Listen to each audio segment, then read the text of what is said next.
Doctor Bhimrao Ambedkar एक महापुरुष और महान राजनीतिज्ञ होने के साथ साथ एक उच्च कोटि के साहित्यकार भी थे। प्रगतिशील और क्रांतिकारी साहित्यकार के रूप में उनका स्थान महत्वपूर्ण था। उच्च कोटि का लेखक होने के लिए अंबेडकर ने अपने जीवन में बहुत संघर्ष किया। उनके लक्ष्य ने उन्हें हमेशा बोलने और लिखने के लिए प्रेरित किया। उनका साहित्य व्यक्तित्व कष्ट की अग्नि में तप कर उभरा। अछूत जाति में जन्म लेना अंबेडकर के लिए एक बड़ा अभिशाप था, जो आगे चलकर उनके समाज के लिए वरदान साबित हुआ। छुआछूत, जातिवाद, ब्राह्मणवाद और हिंदूवाद ने उनके जीवन को झकझोर कर रख दिया था। उन्होंने विद्रोही और क्रांतिकारी के साहस तथा निर्भीकता की नींव पर साहित्यिक भवन का निर्माण किया। वे कलम और कटार चलाने में माहिर थे और दोनों में ही उन्हें सफलता मिली। उनकी साहित्यिक प्रतिभा के कई प्रेरक तत्व थे। उनके पिता रामजी सकपाल का उनके साहित्यिक विकास में बड़ा योगदान रहा। सकपाल जी ने बचपन में ही अंबेडकर को अंग्रेजी भाषा, ग्रामर और शब्दों से अच्छा परिचय करवाया। पिता की सहायता से अंबेडकर की अंग्रेजी में रुचि बढ़ती चली गई और वे अंग्रेजी में अच्छा लिखने व बोलने लगे। अंबेडकर अपने कोर्स के अतिरिक्त अन्य पुस्तकों का गंभीरता से अध्ययन करते थे, जिनसे उनमें लिखने की लालसा पैदा हो गई और वे जीवन के अंतिम समय तक लिखते रहे। आर्थिक, सामाजिक, राजनीतिक और धार्मिक समस्याओं से पीड़ित होने के बावजूद भी डॉक्टर भीमराव अंबेडकर ने पढ़ने लिखने की प्रवृत्ति को नहीं छोड़ा। अंबेडकर की साहित्यिक प्रतिभा का विकास वास्तव में अमेरिका में हुआ। साल 1915 उनके लेखन का शुभारंभ था। अंबेडकर को अनेक बाधाओं का सामना करना पड़ा, परंतु उनकी साहित्यिक रुचि जरा भी कम नहीं हुई और वे अपनी प्रतिभा और अथक प्रयासों से साहित्य की उच्च श्रेणी पर पहुँचे। डॉक्टर भीमराव अंबेडकर को लिखने का शौक तो था ही, पर उससे वह अपना और अपने पारिवारिक जीवन का निर्वाह नहीं कर सकते थे। साहित्यिक प्रयास से जीविका कमाना उनके लिए असंभव था। वे उपन्यास आदि नहीं लिखते थे और न ही वे जनता के मनोरंजन के लिए ही ऐसा करते थे। अंबेडकर ने अपने पढ़ने लिखने का कार्य निरंतर जारी रखा, जिससे कि उनकी वैचारिक और साहित्यिक रुचि में कमी न हो। डॉक्टर भीमराव अंबेडकर की साहित्यिक सृष्टि का विवेचन करना बड़ा ही गंभीर विषय है। उन्होंने सामाजिक, राजनीतिक, आर्थिक और धार्मिक ग्रंथों की रचना करके अपनी बहुमुखी प्रतिभा का परिचय दिया। वे साहित्यिक के रूप में कभी सामने नहीं आए, परंतु इस रूप में कार्य करते रहे। उन्होंने सीधी, सरल और सहज भाषा का प्रयोग करके वास्तविकताओं को चित्रित किया। अंबेडकर के साहित्यिक व्यक्तित्व में मानवता, आदर्शवाद और यथार्थ देखने को मिलता है। डॉक्टर भीमराव अंबेडकर ने दलितों के उत्थान को अपने जीवन का मूल उद्देश्य बना लिया था।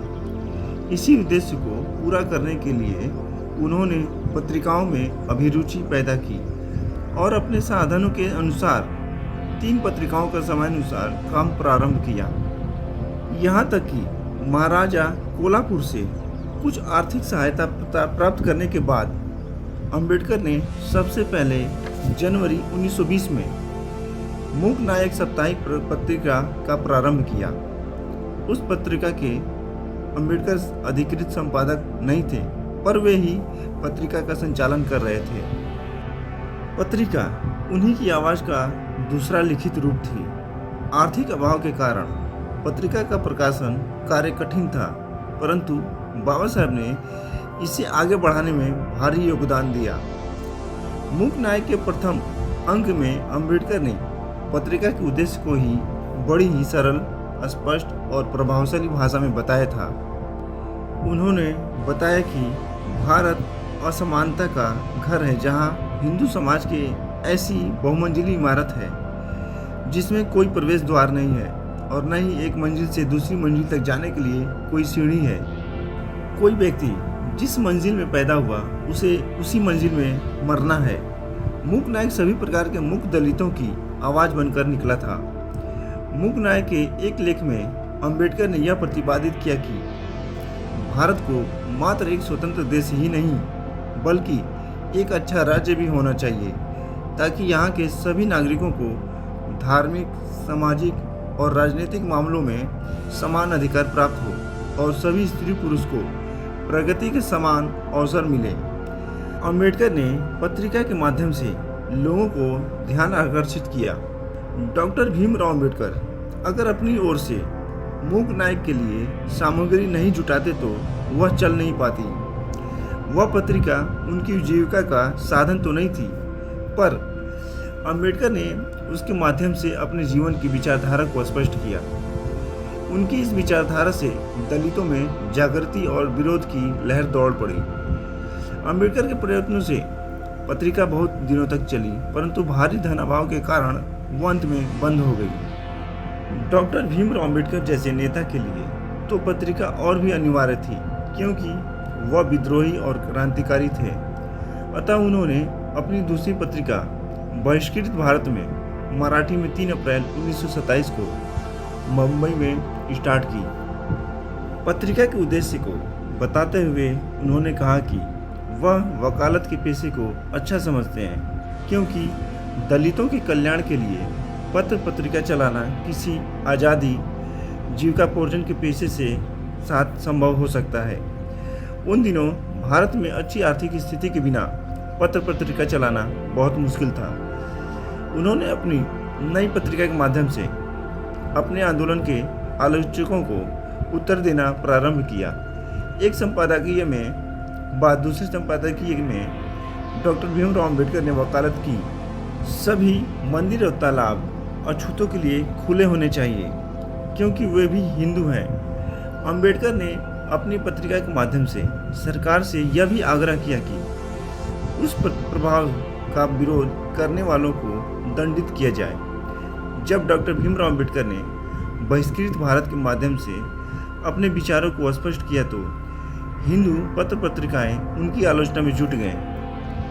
अंबेडकर ने जब एक अपने संपादकीय आलोचना में तर्क प्रस्तुत किया तो चारों ओर तहलका मच गया और अछूतों में जागृति की लहर दौड़ पड़ी। पत्रिका के माध्यम से डॉक्टर भीमराव अंबेडकर का नाम चारों ओर प्रसिद्ध हो गया। जनता से भी काफ़ी समर्थन मिलने लगा और उनके आंदोलन और पत्रिका को चलाने के लिए उनके शिष्यों और भक्तों ने अच्छा धन इकट्ठा कर लिया। अंबेडकर ने यह घोषणा की कि अब बहिष्कृत भारत के स्थान पर जनता नाम की साप्ताहिक पत्रिका निकाली जाए। और दिसंबर 1930 में डॉक्टर भीमराव अंबेडकर के 2 साथियों देवरार नाइक और कदेरकर की सहायता से जनता पत्रिका का शुभारंभ हुआ। पत्रिकाओं के माध्यम से अंबेडकर ने सामाजिक और राजनीतिक क्षेत्रों में जो जन जागृति की, उसका एक निश्चित रूप में विकास हुआ। अंबेडकर के सभी पत्र पत्रिका ने दलितों के दुख दर्दों का उजागर किया और दलितों की जनता समानता की इच्छा का प्रदर्शन किया, ताकि उनके साथ भी अन्य मानव प्राणियों की तरह समानता का व्यवहार हो। अंबेडकर की इस पत्रिका में विद्रोह और क्रांति से अभिप्राय समाज में आवश्यक परिवर्तन लाना था।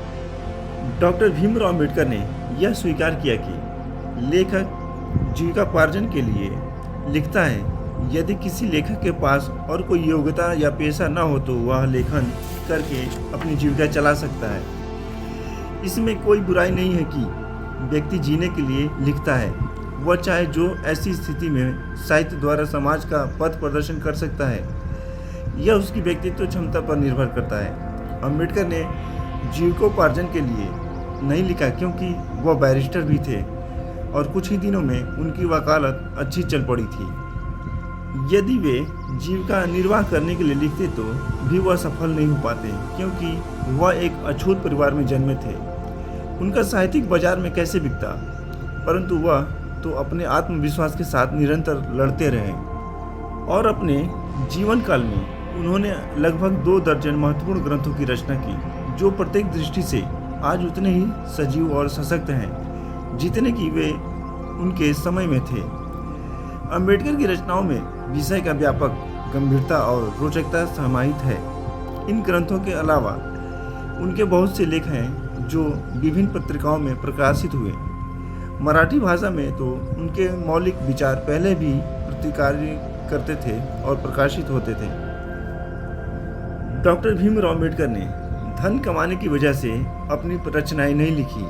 उनके सामने मौजूदा समाज में दलितों की समस्या प्रमुख थी, जिन पर वह अपनी किशोरावस्था से ही चिंतित थे। अम्बेडकर ने अपनी कलम को दलितों के प्रति हो रहे अन्याय और अत्याचारों के विरुद्ध उठाया। समाज उत्थान की प्रवृत्ति उस कलम में निहित थी।